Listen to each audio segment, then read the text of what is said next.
Good evening, everyone. We are Group 14. We hope that you will enjoy this presentation on IMF and World Bank. The start of Great Depression in the US in 1930 and the enforced abandonment of the gold standard by the UK in 1931 marked the beginning of a damaging fragmentation of the international financial system.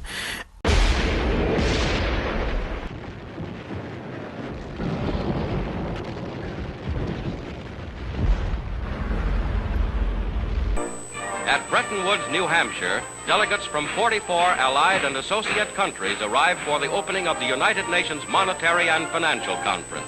These meetings are designed to promote trade in the post-war world and to create a foundation for lasting peace. Preparing to rebuild the international economic system. While World War II was still raging, 730 delegates from all 44 allied nations gathered with a sole motto of setting up a system of rules, institutions, and procedures to regulate the international monetary system. The IMF's job was to oversee a system of fixed exchange rates which were converted into US dollars, which was paid to gold. Meanwhile, the purpose of World Bank was to assist countries, mainly in Europe, to rebuild after the war. Its first loan was to France in 1947 for post-war reconstruction. In 1950s and 60s, the funding of large infrastructure projects such as dams, electrical grids, irrigation systems, and roads was the bank's primary focus. In the 1970s, the bank shifted its attention to poverty eradication. For over 70 years, the World Bank Group has been a leader in the field of international development and poverty reduction, but it has also worked alongside or in support of other governments, institutions, and organizations that share its goals. As a result, the history of the World Bank Group is one of the change, growth, and renewal. The initial role of the IMF was to revive the economic situation prevailing in the Europe post-World War II.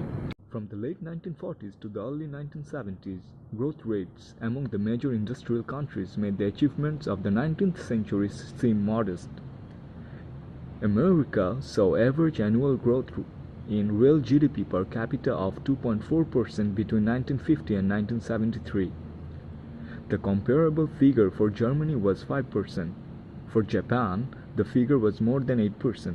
Inflation rates were a little higher than we have grown accustomed to in recent years, but only a little, while unemployment was much lower. At Bretton Woods Conference, it was agreed that the international settlements would be made in dollars, which would then be converted into gold. I have directed Secretary Connally to suspend temporarily the convertibility of the dollar into gold or other reserve assets, except in amounts and conditions determined to be in the interest of monetary stability and in the best interest of the United States. In 1970s marked an important turning point for the fund in other ways. This brought to an end the period during which the industrial countries were the fund's largest borrowers, as they had struggled to maintain domestic growth and external payments balance. The World Bank's policies and its role as a donor have helped improve the ability of some countries to secure more of the global revenues for basic commodities. In Rwanda, for example, reforms transformed the country's coffee industry and increased exports. Kenya has expanded its exports of cut flowers, and Uganda has improved its fish processing industry. World Bank efforts have also helped African financial companies develop. In 2001, the World Bank began to incorporate gender issues into its policy. 2 years later, the World Bank announced that it was starting to evaluate all of its projects for their effects on women and girls, noting that poverty is experienced differently by men and women, and a full understanding of the gender dimensions of poverty can significantly change the definition of priority policy and program interventions. In March 2009, the IMF created the Flexible Credit Line, which is a fast dispersing loan facility with low conditionality aimed at reassuring investors by injecting liquidity. In 2018, International Monetary Fund urges Australia to cut company taxes to 25% over next decade, stating this would benefit productivity and reduce inequality in the country.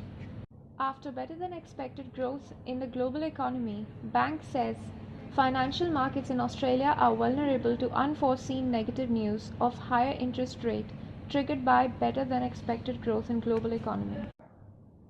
So, what is the difference between World Bank and IMF? The first difference between the two institutions is in their purpose.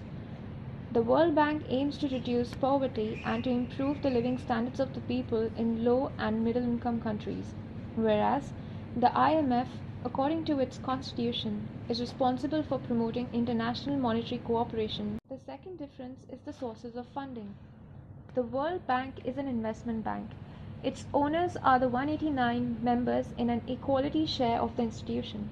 The IBRD obtains its funds by market borrowing through bonds, and the IDA obtains them via donations. In contrast, the IMF resources come from quota subscriptions or membership fees, paid in by the IMF's 189 member countries, and under special and highly restrictive circumstances, the IMF borrows from official entities. Within the World Bank, the IBRD finances countries based on per capita GNP, whereas IMF's members that are having difficulties to balance their payments can access the fund's resources regardless of the per capita income. The fourth difference lies in the structure. While IMF is a single organization with 4 credit lines, the World Bank consists of IBRD and IDA. These two institutions may seem somewhat similar, but they are distinct in terms of their respective purposes, sources of funding, and the way they have been structured.